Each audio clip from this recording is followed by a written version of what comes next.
ధన్యవాదాలు తెలియజేస్తూ ఉన్నాం. ప్రెస్ మీట్ పెట్టుకొని భోంచేద్దామన్నది నా ప్రపోజల్. ఏమంటారు?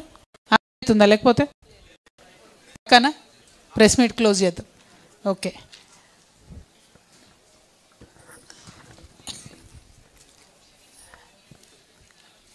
జై తెలంగాణ. నిజామాబాద్ ప్రజలకు సలీం భాయ్ సబ్లో నిజామాబాద్ ప్రజలకు మనస్ఫూర్తిగా ధన్యవాదాలు తెలియజేస్తూ ఉన్నాను. నిన్న అక్టోబర్ 25వ తారీఖు నుంచి తెలంగాణ జాగృతి జనం బాట అనేటటువంటి కార్యక్రమాన్ని ప్రారంభించుకొని మొట్టమొదటగా నిజామాబాద్ జిల్లాకు వచ్చినాం.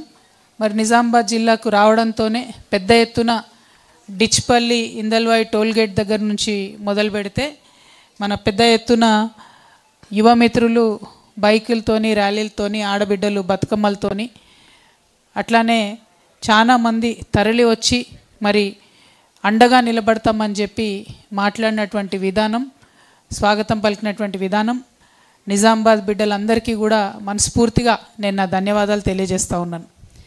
మరి వాళ్ళ నిన్న జనం బాట కార్యక్రమం ప్రారంభిస్తే రావడమే నిజామాబాద్ పట్టణంలో మా ఆత్మీయంగా మా కార్యకర్తల నాయకుల్ని పలకరించుకున్న తర్వాత యంచా అనే గ్రామంలో బోధన్లో మరి ముంపు గురైనటువంటి గ్రామాలను ఆ పొలాలను పరిశీలించడానికి వెళ్ళడం జరిగింది. చాలా చాలా దారుణమైన పరిస్థితి ఉంది. జిల్లాలో ఉండేటటువంటి అన్ని పార్టీల నాయకులకు కూడా నేను రిక్వెస్ట్ చేస్తూ ఉన్నాను, ఇది రాజకీయాలకు సమయం కాదు. వరద వచ్చి 5,000 ఎకరాల్లో పంట నష్టం జరిగితే కలెక్టర్ గారు బాధ్యత తీసుకుంటలేరు, సుదర్శన్ రెడ్డి గారు బాధ్యత తీసుకుంటలేరు. అక్కడ ఉండే రైతులంతా కూడా తుమ్మల నాగేశ్వరరావు గారిది తప్పు అని కొంతమంది అంటున్నారు, ప్రశాంత్ రెడ్డి గారిది తప్పు అని కొంతమంది అంటున్నారు.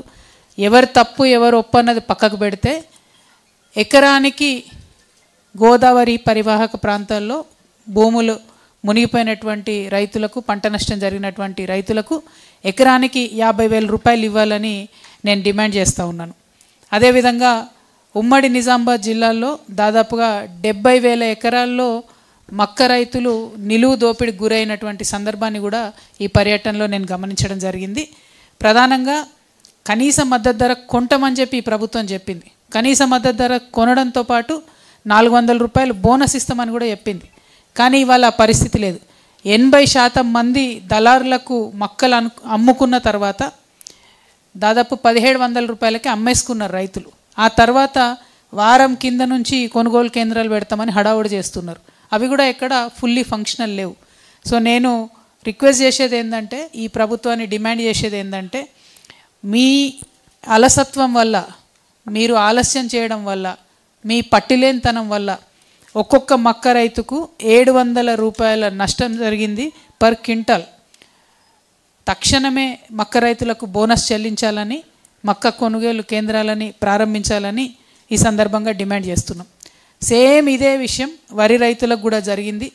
మొత్తం దళారులు కొనేసుకొని వెళ్ళిపోయిన తర్వాత ఇప్పటి వరకు కూడా ప్రభుత్వం మేల్కోకపోవడం చాలా దారుణం. చాలా చోట్ల తడిసి ముద్దయిపోయింది ధాన్యం, మొలకలెత్తుతున్నది, బూజు పడుతున్నది. దయచేసి తడిసిన ధాన్యాన్ని కూడా చివరి గింజ కంట కడత లేకుండా కొనాలని కూడా ఈ సందర్భంగా నేను ప్రభుత్వాన్ని డిమాండ్ చేస్తూ ఉన్నాను. అట్లనే మరి పోయిన యాసంగిలో కొన్న వడ్లకు కూడా ఇప్పటి వరకు బోనస్ ఇవ్వనటువంటి పరిస్థితి. మధ్యలో ఒక సీజన్లో ఎగ్గొట్టిండ్రు బోనస్. సో ఇప్పుడు ఎవరైతే సన్న రకాలు పండించిరో వాళ్లకు బోనస్ ఇవ్వాలని చెప్పి కూడా నేను కోరుతా ఉన్నాను. వాస్తవానికైతే కాంగ్రెస్ వాళ్ళు ఏ రకం పండించినా బోనస్ ఇస్తామన్నారు ఎన్నికల ముందు. తర్వాత మాట మార్చి సన్న రకం అంటున్నారు. కాబట్టి కనీసం సన్న రకానికైనా ఇమీడియట్గా బోనస్ ఇవ్వాలని డిమాండ్ చేస్తూ ఉన్నాను.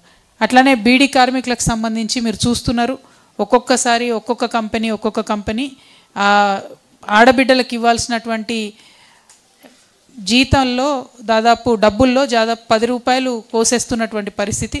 నిన్న మొన్న ఒక కంపెనీ మీద మన వాళ్ళందరూ పెద్ద ఎత్తున ధర్నా చేసిండ్రు. కానీ అది ఒక్క కంపెనీ కాదు, ప్రతి కంపెనీలో కూడా ఇదే పరిస్థితి ఉన్నది. అంతకుముందు వస్తున్నటువంటి పెన్షన్తోనే కొంత బతుకుతున్నారు తప్పితే ఒక్క 20 రోజులకు ఎక్కువ బీడీలో పనిచేసే పరిస్థితి లేదు. సో దానికి సంబంధించి మరి తక్షణమే ఈ జిల్లాలో ఉన్నటువంటి మన నిజామాబాద్ జిల్లాలో ఉన్నటువంటి కాంగ్రెస్ నాయకులు, అదేవిధంగా బీజేపీ ఎమ్మెల్యేలు ఉన్నారు, వాళ్ళందరూ కూడా కలిసి కొట్లాడాలని చెప్పి